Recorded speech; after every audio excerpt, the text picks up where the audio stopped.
What is up, Samoa? It's our Ole Fesili. So, yo, let's go check it out. Let's go. Ole Fesili.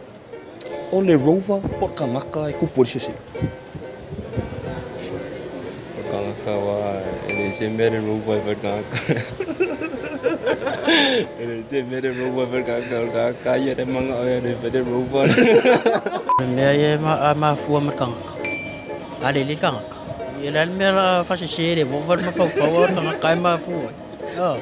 Kagaka ya awa fa pe ala ko ingure vou va pe ko pre vou.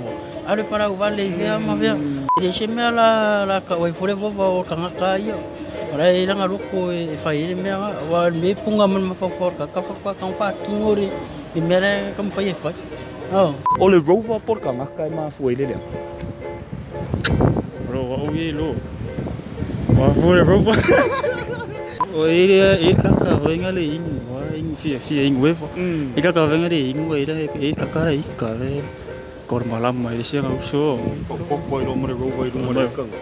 Pare fa fure ya eu tau vinga. Anti kai mo le avango Ole Fesili. Ole Rover por Kagaka e kupulsisi. Ole Kagaka ia le nga kupulsisi. Le se me ale ro wifi. Ai mo Kagaka le so nga ma fa nga ya le nga kupoi nga se. Ole Kagaka.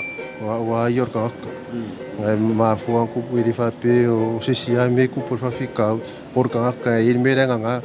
E foi me i o karango i isi Kagaka i al ka mawanga ka sa mo ka karango i mawon mamlam. Nga ri karango i mamlam. I ar pung sa e o alfa vaure pung sa. Ole Fesili ango. Ole Rover por Kagaka e kupulsisi. Ole Kagaka e kupulsisi. Ole Rover ia. Ole Rover ia ranga kantor Kagaka le Rover. Ele fa pe. Ole Kagaka ia ma fua. Ni ole kunga e ma fua ile.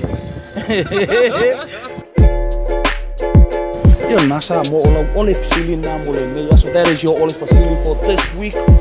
Very, very inventive answers and very, very mind-boggling. But yo, that's it. Let's go. Eyespys Radio 87.5.